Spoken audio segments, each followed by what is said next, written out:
નમસ્કાર દર્શક મિત્રો, ધ સિક્રેટમાં આપનું સ્વાગત છે। હું છું સઈદ કુરેશી।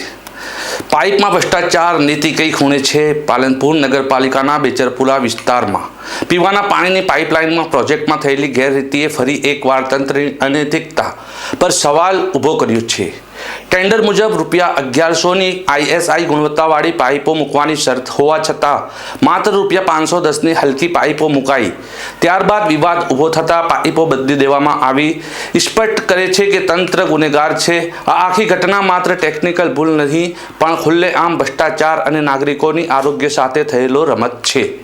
હલકી પાઇપો માત્ર પાણી વહન કરતી નળી નથી, તે ભવિષ્યમાં ઝેરી તત્વો દ્વારા હાનિકારક બીમારીઓનું બીજ બની શકે છે।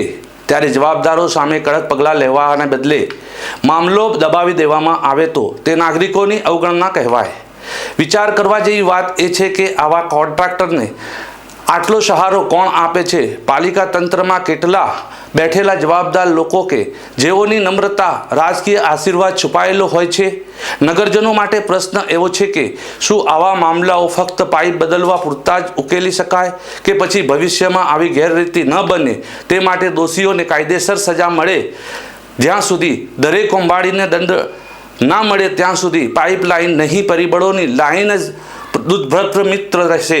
શહેર હવે હિસાબ માગે છે, પાણી માટે નહીં પણ ન્યાય માટે।